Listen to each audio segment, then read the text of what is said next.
So, welcome everyone to a Wednesday evening Clear Mountain. This will be an interview, and we're very happy to have Ajahn Nyaniko here. We're currently at Wat Bananachat, the International Forest Monastery, and we're very grateful. Thank you very much, Ajahn, for agreeing to the interview. And we were hoping we could ask you questions on the subject of pilgrimage, as many of our pilgrims have been coming and paying respects to various different teachers here in Thailand and going to pay respects at the Bodhi tree in India. So, thank you. Yeah, good to be here. So, Ajahn, we know you're setting out on a bit of pilgrimage of your own at the moment. Do you want to talk about what this next few months will look like for you?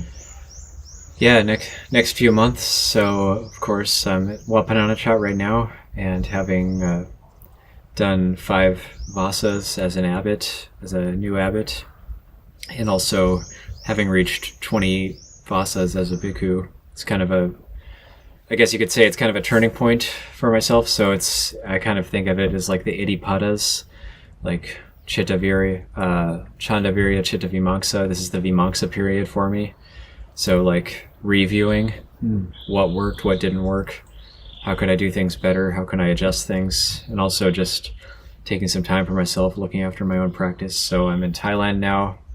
I'm going to be here till about early July, and have some ideas to spend time in India at Bodh Gaya, at a place where I enjoy practicing, meditating, and after that spending a couple months in retreat at a cave in Korat province, which has a kuti. I won't be like in a cave the whole time, but there's a kuti and then a cave to practice at as well, and be there for a couple months. And 2 months for me is a good period of time to be in complete seclusion. Of course, I'll be going alms around every day, but complete seclusion. If it's longer than that, I find I get diminishing returns, so that's just for myself. Some people might be able to use seclusion much better than that for much longer periods of time, but for me, 2 months seems like a good period of time, and after that it'll just be reconnecting with people post-COVID, visiting friends and monks that I haven't seen for a while, lay people I haven't seen for a few years. So that's just, it's not really a pilgrimage per se, more like a break. You could call it a sabbatical, but sabbatical is kind of a strange word, especially in terms of a monk. Words like retirement or sabbatical are kind of strange. And I mean, I retired from the world. That's why I'm a monk. I'm taking a permanent sabbatical from the world as a monk. But yeah, just looking after my own practice, focusing more on my own practice rather than looking after a big community, helping others, just more helping myself for the time being. Yeah. Gotcha. And I mean, it seems like this idea of pilgrimage can be quite broad. I mean, you kind of frame it in terms of taking a break, but I mean, you will be going around and you're visiting teachers and friends, and especially going back to the Bodhi tree. I know you've spent time at Bodh Gaya before. Do you conceive of those as pilgrimages, or as how do you conceive of your time in India, and how do you use your time there? Yeah, I kind of think of it as pilgrimage when I go and meditate at the Bodhi tree and don't really go anywhere else. I kind of think of it as pilgrimage, but I'm at a point in my practice where I don't really separate everything that I do. You could say all of it is pilgrimage, all of it is Tudong, all of it is just the pilgrimage of the heart, the pilgrimage that the heart is on, just moving forward in the spiritual path, moving forward in the holy life. So I do think of it as pilgrimage in the sense that, okay, I'm going there to make stronger determinations for my own practice and ask the Buddha's parami for help as I continue being abbot of Abhayagiri, and just that acknowledging that I do need help. I can't just do it on my own. And so I really appreciate those reflections about the kind of overarching ethic of pilgrimage. And, some of our community just went to Bodh Gaya, and I'm curious, just about that specific form of pilgrimage. If you had a few stories you could share of your time there, kind of for inspiration and faith. Yeah, definitely. There's this, you'll be familiar with my phrase, entering the mandala So when you embark on some sort of practice or some sort of pilgrimage or any sort of journey, then there is a period of difficulty. So usually that's what sticks out for me, is those initial periods of difficulty, that if you make it through that initial period of difficulty, then that's when you'll really gain your experience. That's when you'll really learn something. There almost seems to be a kind of some requisite frustration to go through if you're going to learn something new in these places. We don't really do it, or we acknowledge it's not going to be easy. There's going to be inevitable challenges. So just one story, for example, I did these 3 separate trips to Bodh Gaya, trying to clock up 1,000 hours of sitting meditation under the Bodhi tree.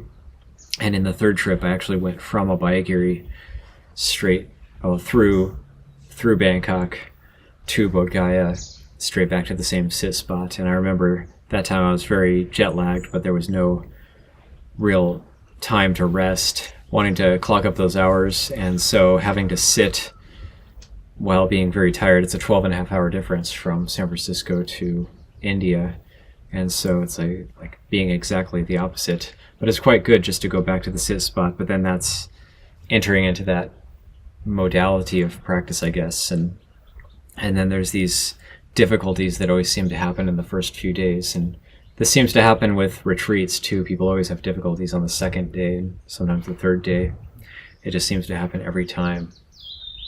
First day is good, it kind of reels you in, and then the 2nd day is just hell. This is all these failed expectations and wanting to get something from the retreat and not getting it. So no different with any spiritual practice that we take on, whether it's even something like ordination.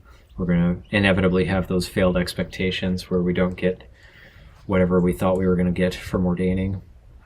And so going back, being tired, sitting at the Bodhi tree, and then I remember first day just putting we had these like faux leather bottom mats, and kind of keeps the dew and the moisture off of your sitting cloth. And so had one of these mats, and then usually the breaks would be dictated by having to get up and go use the restroom facilities. And so about 2.5-hour sit, first day, get up to use the restroom, come back, and there's a dog laying down asleep on my mat. So then I'm just kind of trying to push the dog a little bit with my foot, and it's not moving. And then I kind of pushed the dog a bit harder, and it yelped at me and got up and peed on my mat right there in front of me. And so I'm wanting to start by clocking up some hours, and there's dog pee all over my mat. And so I just looked at it and kind of thought for a bit and just flipped it over and sat on the kind of faux leather side, not on the cloth side, and just washed it really thoroughly later that evening. But just these little things that they just seem to happen right in the beginning. There's a story of a bodhisattva bird, Ajahn. Yeah, the story of the bodhisattva bird. I hope Ajahn Achalo is okay with me telling that. I think he will be. That was actually the previous visit to Bodh Gaya, when he was trying to gather, I think it was 500 or 1,000 Bodhi leaves for his chedi that he was building at Anandagiri Monastery. And of course you can't just go up and pick the leaves off the Bodhi tree. If we could do that, the whole tree would be bare all the time. But if leaves fall on you while you're meditating, then it's considered okay to take them. And so he was making this determination for a certain number of Bodhi leaves and just kind of collecting them as they fell. And then all these Bodhi leaves started falling. And we looked up, and there was this bird actually picking leaves off the tree and just dropping them on Ajahn Achalo. And I was sitting right next to him, and none of them were being dropped on me. They were all being dropped on him. And he just had this pile of Bodhi leaves. And I probably wouldn't believe it if I didn't see it myself, if somebody just told me this story. And then he was kind of like started laughing, and he's like, "Look at this bird." And we were looking at it, and it was just picking leaves and dropping them on Ajahn Achalo. And then he went up to use the restroom, and the bird stopped, and it just stopped and waited. And then when he came back, it just started dropping leaves on him again. And so something like that is really you can't make it up. I mean, just so the really interesting thing about that was near the end of our second session, where I was still living in Thailand, and I had gone from Thailand to Bodh Gaya. At that time we were at Bodh Gaya practicing for 6 weeks that time, and that was near the end of that 6-week chunk of practice. And so we decided on the last day to share the merit with the bird that dropped all these leaves on him and allowed him to then put the number of leaves enshrined in the chedi that he wanted to put in there. And so we did like a sharing of merit for the bird, for all the birds there and all beings, but specifically for that bird that helped him out. We called it Bodhisattva bird. And it was a pigeon. There was a lot of pigeons there. And so then we shared the merit and did some more meditation, and then there was a Vietnamese group doing circumambulations, and then they wanted to offer Ajahn and myself bags of goodies and blankets and hats or whatever. It was like kind of like these offering bags. And the strange thing about this was it was pretty soon after we did this sharing of merit chant, and they offered these bags, and on the bags was a picture of a pigeon with a voice bubble coming out of it saying, "Come back soon." So, I don't know what's going on here, but it was weird.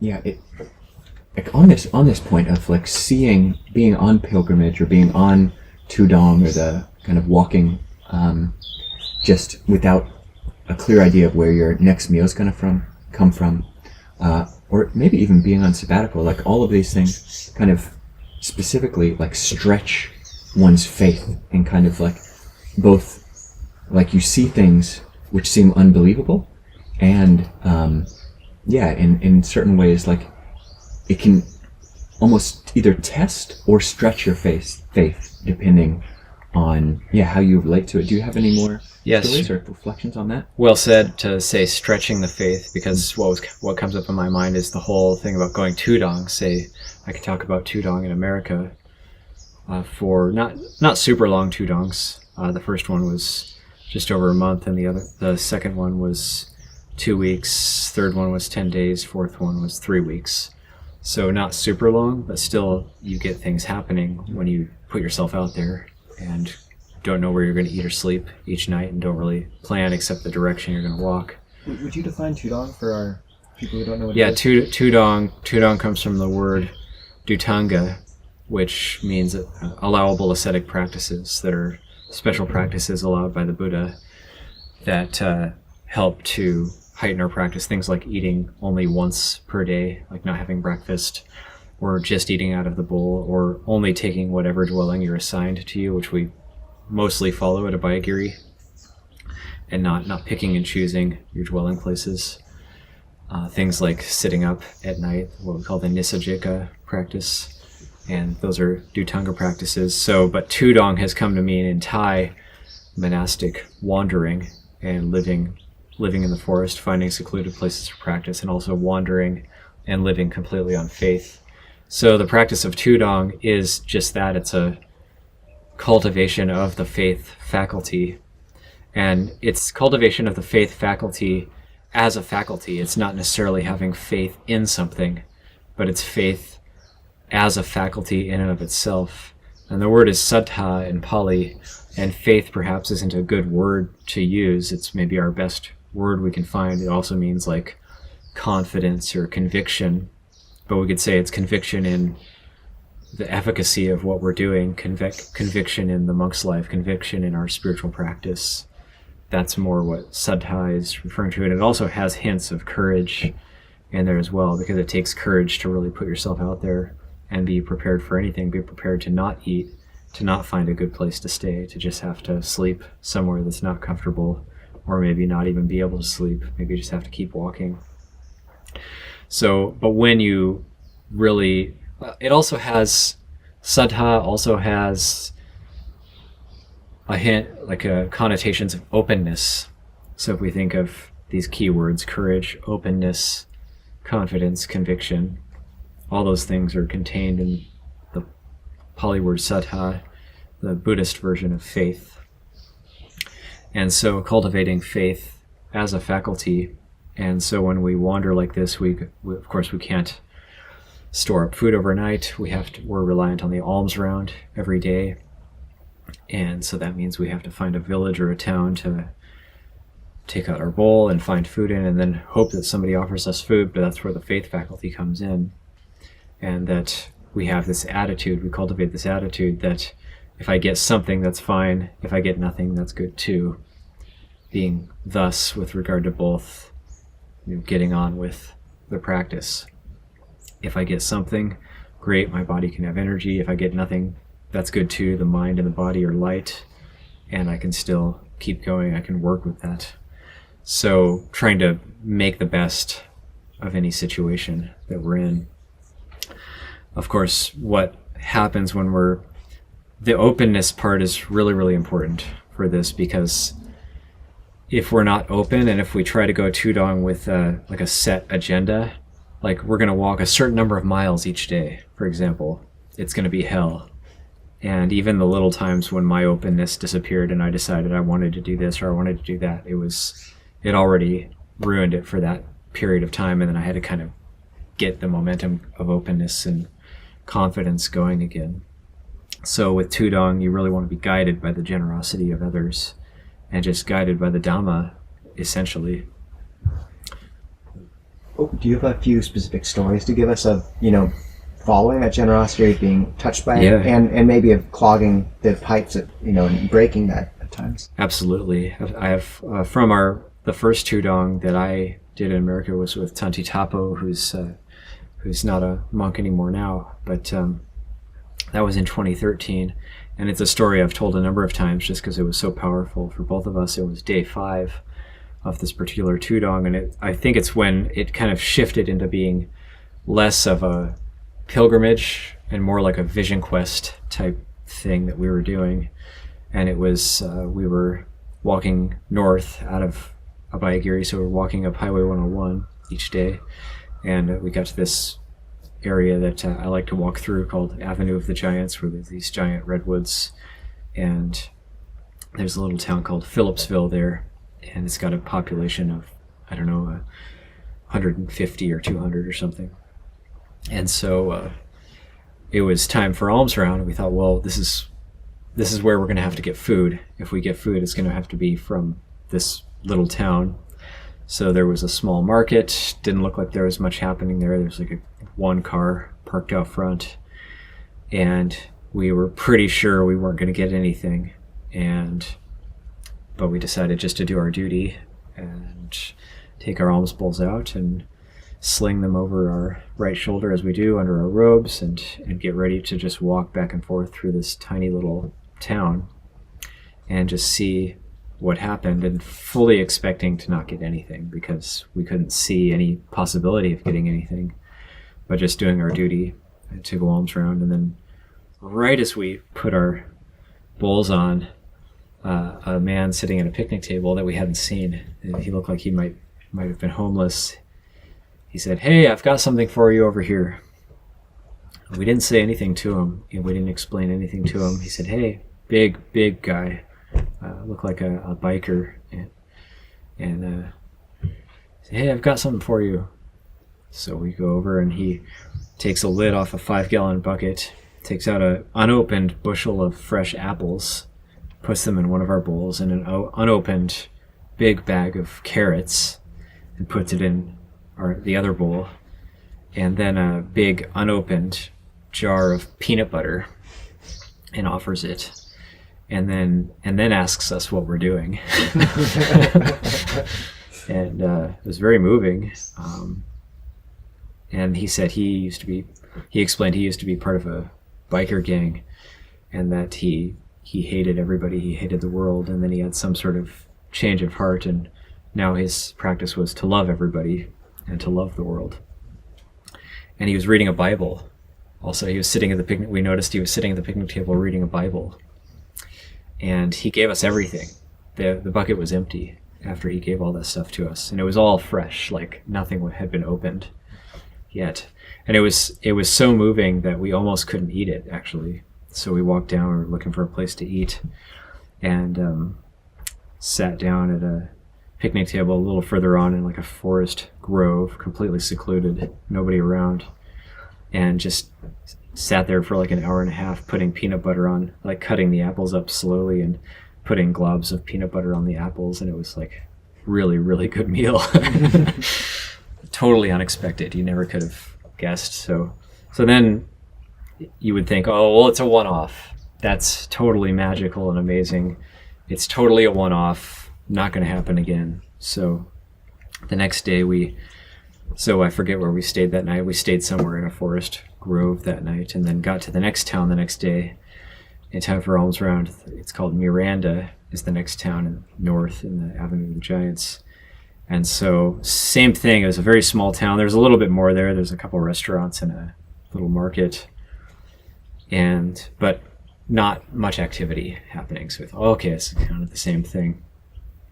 And it's about 9 a.m. or so, and then we say, okay, well, we're not expecting what happened yesterday to happen again.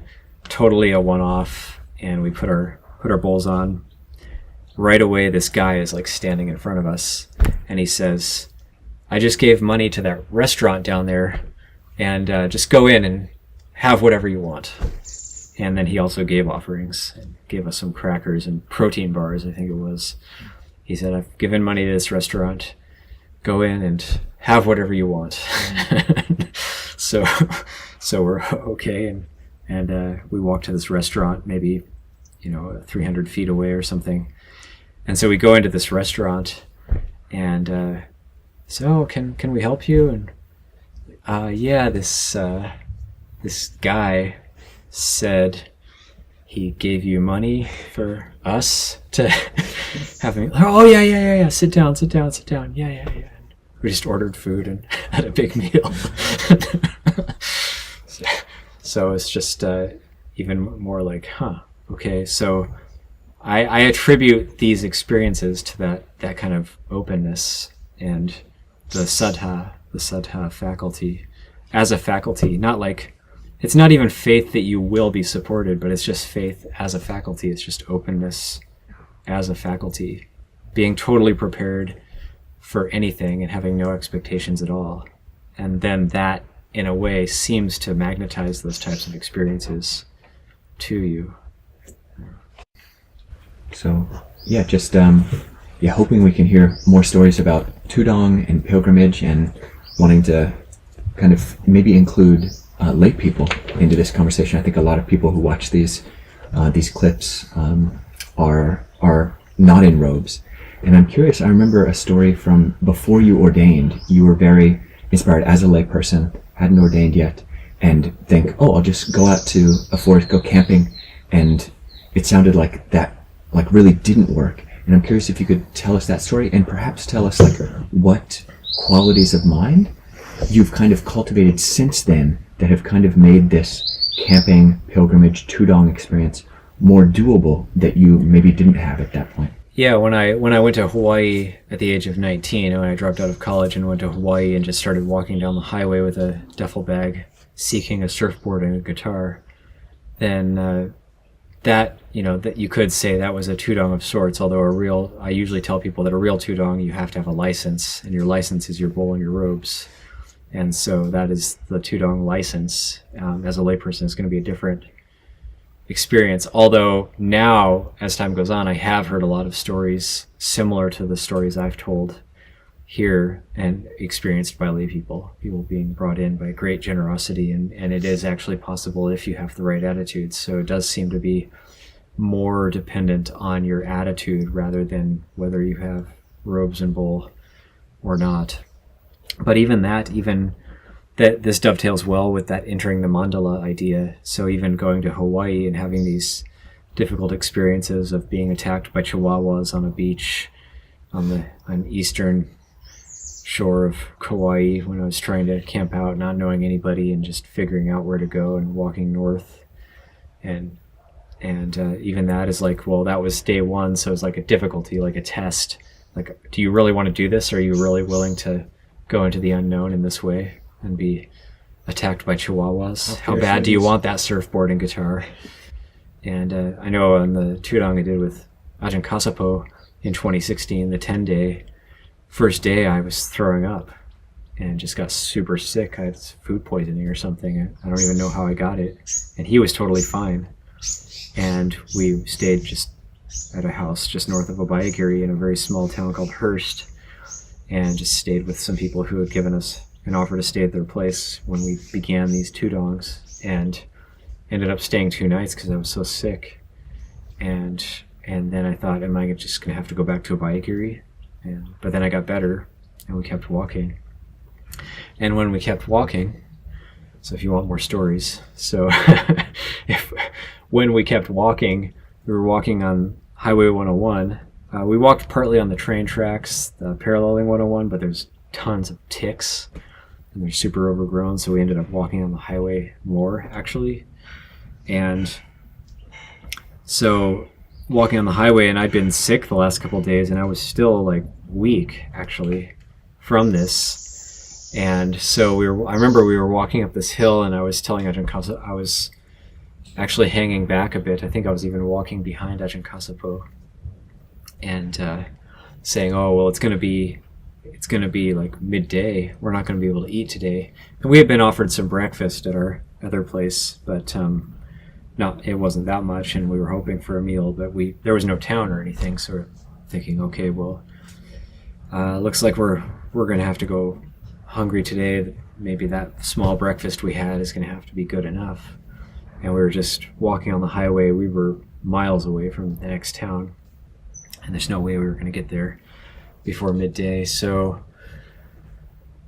I remember we walked up the highway up this hill, and then there was a pickup truck with a camper parked on the side of the highway with the tailgate down, with a guy sitting on the tailgate waiting for us, and had a camp stove out and said, hey, can I cook you guys a meal? On the highway. So we said, yeah, this is unbelievable that you're here now. And so then he said, yeah, I'm making asparagus burritos.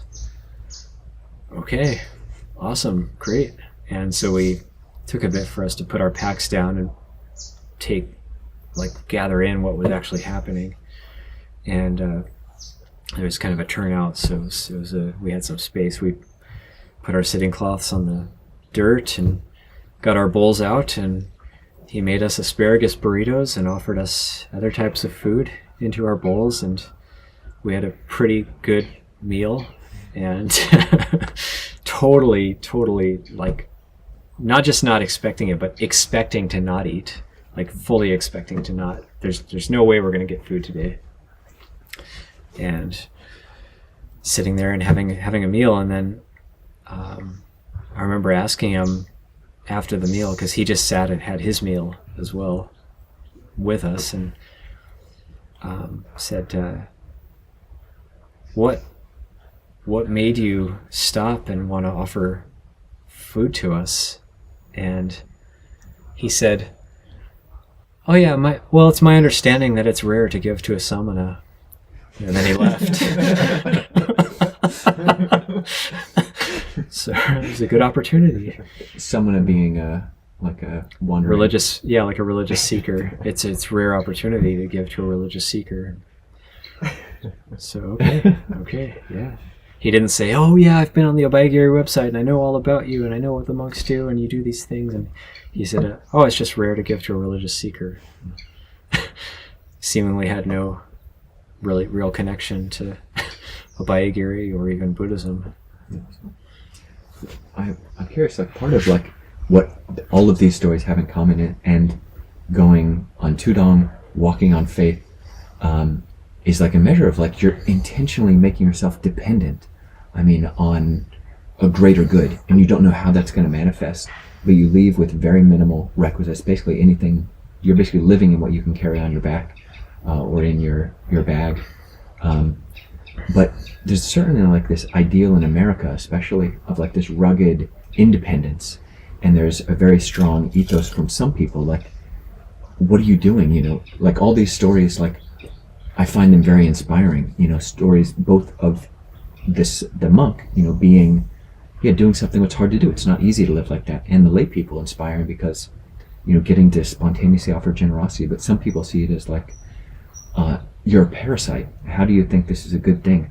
What would be your response, or what is your response when people come at you with that kind of energy, like you're just leeching? Yeah, very rare, but you know, we have gotten it a couple times on Tudong that you know, we should be working for food and so on. Very rare though. More often than not, people are very, very positive about what we're doing because it's very good and inspiring to see religious seekers, and causes people to reflect on their own conduct, their own lives. What are they doing with their lives? But the times it does happen, usually it's like, well, you know, we don't expect food from people, if people are moved to give. There's no pressure at all on them to give, so that people who have that attitude shouldn't give. They shouldn't feel coerced or forced to give. You know, somebody who develops faith for themselves and confidence for themselves, that can't be forced upon anybody. So if somebody is skeptical of what we're doing, or thinks that what we're doing has no benefit at all, then they shouldn't necessarily go against that. But what we can do in terms of Dhamma practitioners to help them to develop faith is to be totally okay with that and totally open to that energy. Actually, it comes back to our own openness again, totally open to them having that attitude towards us. Not like, oh, well, you know, you've got a lot of defilement, or you're just a nasty person and I'm going to avoid you. But just being kind to them, like, oh yeah, I could totally see what you're saying, and yeah, we should work, you know, we shouldn't be lazy, and just being open to listening to them and hearing them out. And although sometimes it's not worth engaging that kind of energy.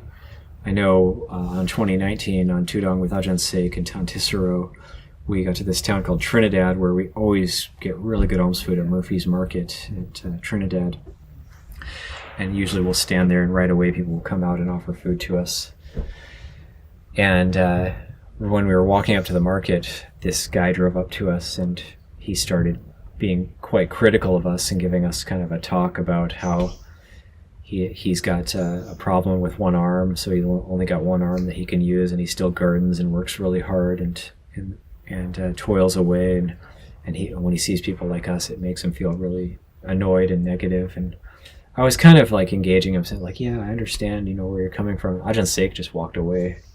He's like, I'm not engaging with this guy. Like, he saw it right away. Like, this isn't worth engaging with. Like, he wasn't gonna develop faith. He wasn't worth putting effort into.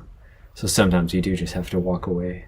And eventually I noticed that Ajahn Sek had just walked away, and I said, okay, thank you for your perspective. And I just walked away as well, and just ended the conversation. Ajahn, what's you know, you talk about that opening, and I know often we translate sattva to be a bit less to trigger sort of some Westerners a bit less by translating as like confidence or something, but with faith there really seems to be this quality, at least in what you're talking about, of uplift and love, almost of a real emotional aspect which confidence doesn't quite get at. Yeah. When did that side concretely manifest for you most? When was the turning point for you? It's an ongoing process, because the faith faculty, say you have the 5 faculties, and Saddha is the first faculty there, and that's a very important set in the Buddha's teaching. Saddha, Virya, Sati, Samadhi, Panya. Those are the 5 faculties. What are the English translations of those? That's usually translated as faith, energy, mindfulness, concentration, and wisdom, as the 5 faculties. And the Buddha, when he was still the Bodhisattva, talks about having these 5 faculties. He says, these 5 faculties are full in me, therefore I can direct my mind to accomplish anything that I want to accomplish. because those 5 faculties are present. So that shows us that faith, for me, a reflection now is faith as a faculty in and of itself. Not faith in something, but faith as a heart faculty, as a mental quality that you can cultivate in and of itself. So it's not, and even confidence in and of itself, or courage in and of itself. So faith has that hint of courage there. Courage is the opposite of fear. So there's no fear. And also there is love or goodwill, metta, there as well, because that also occurs when fear isn't present. So all those things occur. You could think of faith as the opposite of fear. You could think of saddha as the opposite of bhaya, of fear. We do have abhaya, which is fearless, but also you could think of saddha as an opposite to fear, or an opposing force at the very least, because it's courage, openness. If you're fearful, if you're frightened, you're closed off. You're putting a shield around yourself. You're putting your armor on. You don't want to be open. You don't want to let things in. You don't want to let difficult energies in. You don't want to let difficult people in. So fear closes off, whereas saddha is like an opening. So you think of the Buddha with the ultimate in saddha as a power. You have the 5 faculties, the indriyas, but then when they're cultivated to the ultimate point, they become the balas, or the powers. The 5 powers are the same as the 5 faculties, but when they're cultivated to their ultimate point, then they become powers. And when one reaches stream entry in the suttas, it says that one has confirmed faith or confirmed confidence. That saddha is then it's bolstered up that much more. So when you're cultivating this as an actual faculty, that can be cultivated a lot over time. So that's a reflection for me these days, is how do I strengthen that faith faculty in and of itself, rather than trying to convince myself I should have faith in something, or I should have confidence in Buddha Dhamma Sangha because of this and this and this reason. Faith is not convincing yourself based on your intellect or your knowledge. Faith is a heart quality that arises when you get inspired by true Dhamma, true teachings. Ajahn, can you talk about a bit more about that in terms of how faith might transfer? So I've had this experience. Say I live very close to Lumpur Pasano. I see him in many different situations. I've got faith in Lumpur Pasano, and then he's got faith in Lumpur Liam. And so for me, it's easy to make that next shift, because although I have been cultivating faith in a particular person, I'm also cultivating the faculty at the same time, and then it can just shift. In your experience, how does that, most Westerners are interested in meditation. Yeah. How does all this specialized faith shift over and support meditation, or does it? It absolutely has to support meditation, because you've got samadhi in there as well as one of the faculties, and eventually one of the powers. But faith in a person is good. But if you have faith in a person, it's good to back it up and see what is that faculty of faith. If you minus the person, what is that? What is that faith? Because there, in the suttas, you have that too. There's a sutta about the drawbacks of having confidence in a person. You have confidence in a teacher who is inspiring. Maybe they follow the Dhutanga practices and you're very inspired by them, and they give good Dhamma talks, they give good teachings, and then they disrobe. And then there's some sort of scandal and you're heartbroken, you can't believe it. And that's where your faith gets tested. If you have faith in Lumpur Liam, say if Lumpur Liam was to suddenly disrobe, which I'm sure he wouldn't, but if, just hypothetically speaking, then where is the faith? So if our faith is put with the person, or it's dependent on the person, then it's not that strong yet. It's not really a faith faculty yet. But if we have faith that's cultivated as a faculty, and that person is just, say, a catalyst for that faith, that's a very important distinction. Because if our faith is just dependent on our person, then they say a senior monk, our teacher, he disrobes, well, I'm going to disrobe as well, because my faith was completely dependent on that person being a monk. So you had that with when Lumpur Cha passed away. A lot of the monks disrobed because their faith was placed completely in Lumpur Cha and completely dependent on having Lumpur Cha there. But then for the monks who had developed faith as a faculty, they were able to actually say, well, this, honor Lumpur Cha in a way by actually continuing on as monks and continuing on with their spiritual training. And so it's super important to come back to faith as a faculty. Thank you, Ajahn. Do you have any, advice for just, it seems like part of cultivating this openness is also putting yourself in these situations that are truly open. For a layperson who has a pretty full life and many duties, marriage, kids, job, how do they cultivate faith in this way or this openness? What would be some concrete ways you could think of them to find that? And I can try to link that with the idea of meditation, faith and meditation too.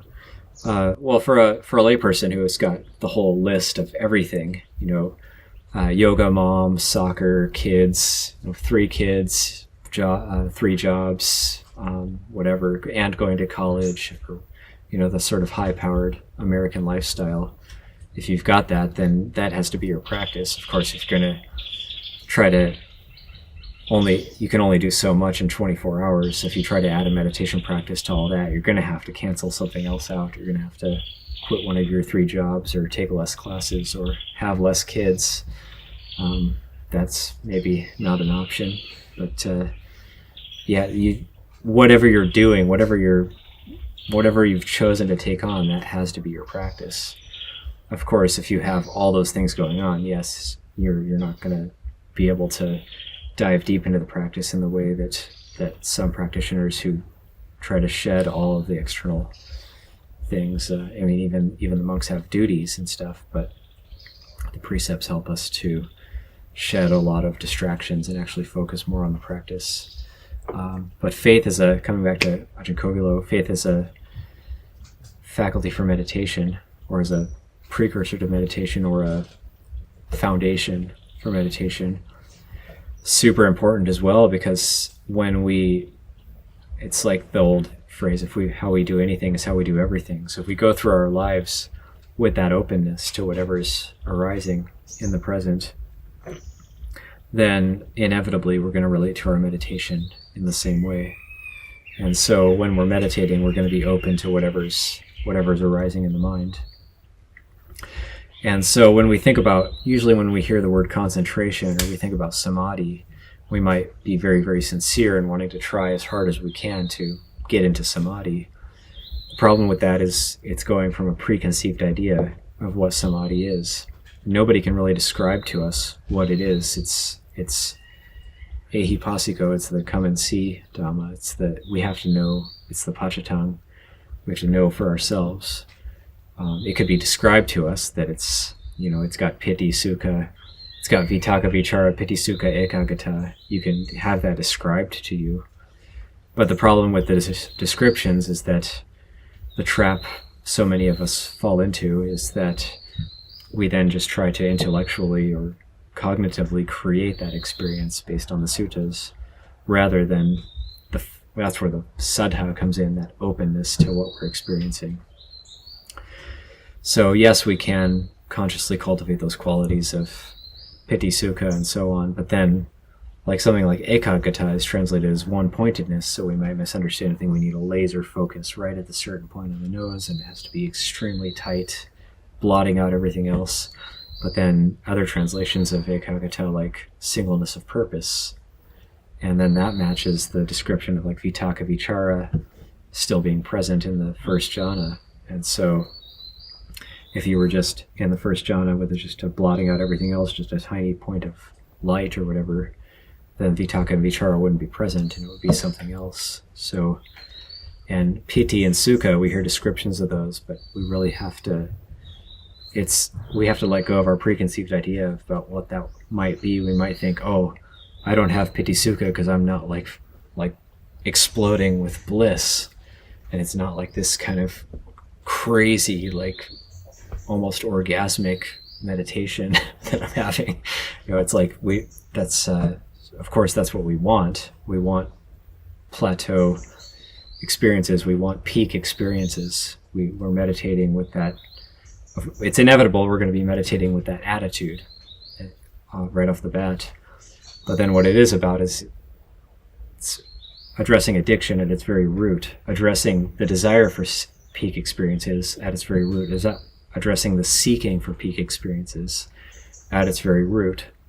So we're coming back to that openness. We're coming back to that quality of let's just learn how to relax. Let's just be open, relaxed, and just be open to what is in the mind, to learning about ourselves, learning about our own mind, and just take it slow. That's so important, and that takes faith, that takes saddha, that takes confidence.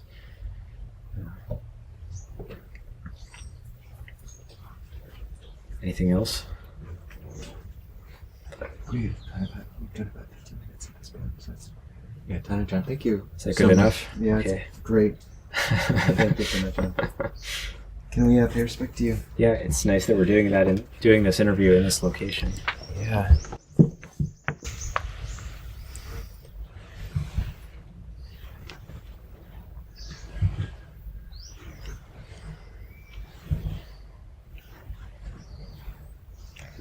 A great pilgrimage of your own these next few months, Ajahn. Thank you. Yeah. I'm open to whatever arises. And